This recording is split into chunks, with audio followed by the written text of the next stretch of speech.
வணக்கம் Sri Kuberan TV channel நேயர்களே, நான் உங்கள் அன்பான சயின்டிபிக் வேதிக் அஸ்ட்ராலஜர் அஸ்ட்ரோரஞ்சி பேசுகிறேன். நல்லது நினைப்போம், நல்லதே நடக்கும். இந்த வீடியோவில் நம்ம என்ன பார்க்க போறோம்னா, அக்டோபர் மாதம் 2025 துலாம் ராசிக்காரர்களுக்கு எத்தகைய ஒரு மாதமாக இருக்க போகுதுன்னு பார்க்க போறோம். இப்போ பார்த்தீங்கன்னா துலாம் ராசிக்கு குருவின் பார்வை பெற்று கடந்த 3-4 மாதமாக மே மாதம் 2025 பார்த்தீங்கன்னா நல்ல ஒரு பலனை பார்த்து கொண்டிருக்கக்கூடிய நல்ல ஒரு மாறுதலை அனுபவித்துக் கொண்டிருக்கக்கூடிய துலாம் ராசிக்காரர்களுக்கு இந்த அக்டோபர் 2025 எத்தகைய ஒரு மாதமாக வரப்போகுது அப்படின்னு பார்க்கும் பொழுது, ஆண்டு கிரகம் சனி 6ல் இருக்கிறது மிகவும் நன்று. 6ஆம் இடம் என்று சொல்லப்படுகிற ருணசத்ரு பாவத்தை அடியோடு அது கொஞ்சம் கண்ட்ரோலில் வைத்து வழக்குகளை குறைத்து, வம்புகளை குறைத்து, அதே சமயத்தில் பணப்புழக்காட்டங்களை கொஞ்சம் அதிகரித்து, உடல் உபாதைகளை குறைத்து, அதே சமயத்தில் கடன்களை அடைக்கக்கூடிய ஒரு தன்மையை கொடுக்கக்கூடிய அமைப்பு வந்து சனி 6ஆம் இடத்துக்கு வந்ததுலேருந்தே கொஞ்சம் துலாம் ராசிக்காரர்களுக்கு வந்து கொஞ்சம் விழித்து கொண்டார்கள். 2024 ஏப்ரல்லேருந்து 2020 ஏப்ரல் வரைக்கும் நிறையா ஃபினான்ஷியல் விஷயங்கள், தேவையற்ற செலவுகள் இதெல்லாமே கொஞ்சம் அப்படி இப்படி இருந்தது எல்லாமே கொஞ்சம் சீராகக்கூடிய அமைப்புகள் வந்து கடந்த 3-4 மாதமாக பார்த்து கொண்டு இருக்கிறோம். அதே சமயத்தில் குரு அஷ்டமத்தில் இருந்த குரு இப்போ ராசியை பார்த்து 9ஆம் இடங்கிற பாகிஸ்தானத்தை பார்த்து ராசியை பார்ப்பதும் பார்த்திங்கன்னா கொஞ்சம் கிளாரிட்டி அதிகமாக இருக்கக்கூடிய அமைப்பு. வயசு வித்தியாசம் இல்லாமல் துலாம் ராசிக்காரர்கள்லாம் பார்த்திங்கன்னா கடந்த ஒரு 4-5 மாதமாக அவங்க போன வருடங்கள் எந்த விஷயத்தை அவங்க வந்து சரியாக செய்யலை, அதெல்லாம் கொஞ்சம் எடுத்து இன்னும் கொஞ்சம் ஃபோக்கஸ்டாக, இன்னும் கொஞ்சம் சரியாக கரெக்டான டைரக்ஷனில் கரெக்டான ஒரு ஆலோசனை பெற்று கொண்டு அந்த வாழ்க்கையை வந்து நகர்த்தி கொண்டு போயிருக்கிறார்கள்ங்கிறதா உண்மை.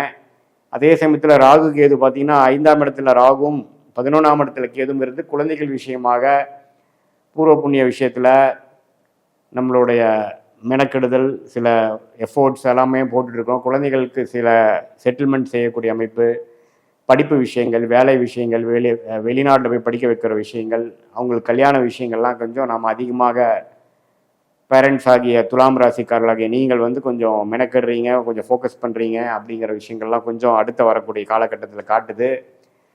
ஸோ அப்படி இருக்கும் பொழுது இப்போ மாதத்தின் முதல் வாரமே பார்த்தீங்கன்னா புதன் அப்படிங்கிறவர் 12ஆம் இடத்துலேருந்து ராசிக்குள்ளேயே வராரு. ஸோ புதன்கிறது ராஜயோக அதிபதியாக செயல்படக்கூடிய ஒரு கிரகமாக இருக்கக்கூடிய துலாம் ராசிக்காரர்களுக்கு ராசிக்குள்ளேயே வந்து குரு பார்வை பெறுவது அருமை. ஸோ முதல் வாரத்திலிருந்தே பார்த்தீங்கன்னா ஒரு அக்டோபர் 7-8 ஓரளவுக்கு புத்தி கூர்மை, சில விஷயங்கள் கிளாரிட்டி இல்லாமல் இருந்தக்கூடிய விஷயங்களுக்கெல்லாம் ஓரளவுக்கு ரிசல்ட் கிடைச்சி என்ன பண்ண போகிறோங்கிற ஒரு அமைப்பு தெரிந்து, மாணவர்களாக இருக்கிறாங்கன்னா அவங்க என்ன மேல் படிப்பு படிக்க போகிறாங்க, அவங்க இது வரைக்கும் கொஞ்சம் சிரத்தையாக இல்லாதவங்களாம் கொஞ்சம் சிரத்தையாக இருக்கக்கூடிய அமைப்பு, ஃபோக்கஸ் வரக்கூடிய அமைப்பு, நல்ல முடிவுகளை எடுக்கக்கூடிய ஒரு அமைப்பெல்லாம் வந்து அடுத்தடுத்து இந்த முதல் வாரம் கிடைத்து அக்டோபர் மாதத்தில் செகண்ட் வீக்லேருந்தே வரக்கூடிய அமைப்பிற்கு குருவின் பார்வையும் பெறுகிறார்கள். ஸோ நல்ல ஒரு அமைப்பு. காம்படிட்டிவ் எக்ஸாம்ஸ் கிளியர் பண்ணுறவங்கலாம், ட்ரை பண்ணுறவங்களாம் நல்ல ஒரு விஷயங்கள் வந்து பெற்று அவங்களுக்கு வந்து கொஞ்சம் அடுத்த level of clarity and confidence level improve ஆகக்கூடிய அமைப்பு, கான்சன்ட்ரேஷன் ஃபோக்கஸ் இம்ப்ரூவ் ஆகக்கூடிய அமைப்பு, சில டெக்னிக்கல் துறையில் இருக்கிறவங்களுக்குலாம் சில விஷயங்கள் கிடைக்கக்கூடிய அமைப்பு, அவங்க எதை வந்து கஷ்டப்பட்டு கற்றுட்டு இருந்தாங்களோ, எதை பெறுவதற்காக அவங்க வந்து மெனக்கெட்டு கொண்டாலோ அதெல்லாம் வந்து கொஞ்சம் அவங்களுக்கு கிடைக்கக்கூடிய அமைப்புகள்லாம் வந்து பரிபூர்ணமாக உண்டு. ஸோ அதனால் அக்டோபர் 2 வாரத்திலேருந்தே புதன் ராசிக்கு வந்து குரு பார்வை பெறுவது நல்லது. அதே மாதிரி ராசி அதிபதியாகிய சுக்கிரனே 11ஆம் இடம் சிம்மத்திலிருந்து பெரிய ஒரு பலன் கொடுக்க முடியாமல் அதுக்கு பிடித்த வீடாகிய மூலத்திற்கான புதனின் மூலத்திற்கான வீடாகிய கன்னிக்கு வந்துகிறார். ஸோ அதுவும் ஒரு நல்ல அமைப்பு. ஸோ முதல் வாரத்தை கழித்து நல்ல ஒரு மாற்றங்களை கொடுக்கக்கூடிய அமைப்பு வந்து துலாம் ராசிக்காரர்களுக்கு உண்டு. அதே சமயத்தில் செவ்வாய் ராசிக்குள்ளேயே இருந்து சில பிரச்சனைகள், சில கோபதாபங்களை கொடுத்துட்டு இருந்ததெல்லாம் பார்த்தீங்கன்னா இப்போது 2ஆம் இடத்துக்கு மாறுறார். எப்போனா மாதத்தோட கடைசியில். ஸோ அது வந்து நெக்ஸ்ட் லெவல் ஆஃப் ப்ரோக்ரெஸ்ஸு அது எல்லாமே கொடுக்குது. ஸோ பொதுவாகவே இந்த அக்டோபர் மாதம் வந்து ரொம்ப ப்ரோக்ரெசிவாக அடுத்தடுத்து நல்ல விஷயங்கள், உறவுகளாக இருந்தாலும் சரி, படிப்பு விஷயமா இருந்தாலும் சரி, வியாபாரம் தொழிலாக இருந்தாலும் சரி, வேலை விஷயமா இருந்தாலும் சரி, ஓரளவுக்கு நல்ல அமைப்பை கொடுக்கக்கூடிய அமைப்பு வந்து துலாம் ராசிக்காரர்களுக்கு புதனின் சஞ்சாரமும் சுக்கிரனின் பெயர்ச்சியும் செவ்வாயின் பெயர்ச்சியும் அதே சமயத்தில் மாதத்தின் நடுப்பகுதியில் வரக்கூடிய சூரிய பெயர்ச்சியும் பார்த்தீங்கன்னா ராசிக்குள்ளேயே சூரியன் நீச்சமானாலும் குருவின் பார்வை பெற்று நீச்சபங்கமாகி நல்ல ஒரு அமைப்பு, நல்ல லாபங்கள் பெறக்கூடிய அமைப்பு.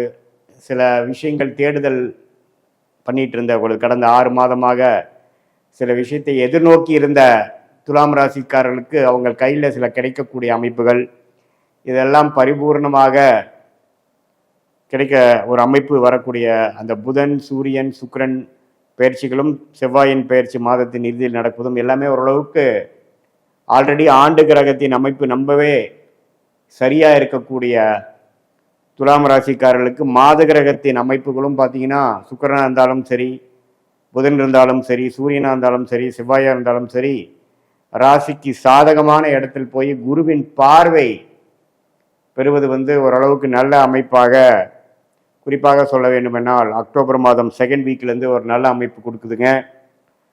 ஸோ துலாம் ராசிக்காரர்கள் இந்த மாதத்தை நல்லா யூஸ் பண்ணிக்கணும். அடுத்த வரக்கூடிய ஒரு 7-8 மாதத்துக்கு வேணுங்கிற ஒரு growth பீரியடுக்கு இது ஒரு ஃபவுண்டேஷன் ஆன ஒரு மாதமாக எடுத்துக்கொண்டு சில திட்டங்கள் தீட்டி ஒரு கிளாரிட்டி, இதுவரைக்கும் உங்களுக்கு சில குழப்பங்கள் கொடுத்துட்டு டபுள் மைண்டடாக இருந்த சில விஷயங்கள்லாம் ஓரளவுக்கு கிளாரிட்டியோட செயல்பட்டு உங்களுக்கு எது உகந்ததுங்கிற ஒரு முடிவை எடுத்து, அது வேலை மாற்றமாக இருந்தாலும் சரி, வெளிநாடு விஷயமா இருந்தாலும் சரி, வியாபார யுக்திகளாக இருந்தாலும் சரி, அடுத்த லெவல் ஆஃப் எக்ஸ்பேன்ஷனாக இருந்தாலும், கல்யாண விஷயங்கள், உறவுகள் விஷயங்கள், குழந்தைகள் விஷயங்கள், இது எல்லாமே ஓரளவுக்கு நல்ல அமைப்பு, அடுத்த லெவலுக்கு போகக்கூடிய அமைப்பை காட்டக்கூடிய அமைப்பு துலாம் ராசிக்காரர்களுக்கு உண்டு. இது ஒரு மாதிரியான கோச்சார் அமைப்பில் ஆண்டு கிரகம் மாத கிரகத்தை வைத்து பேசக்கூடிய ஒரு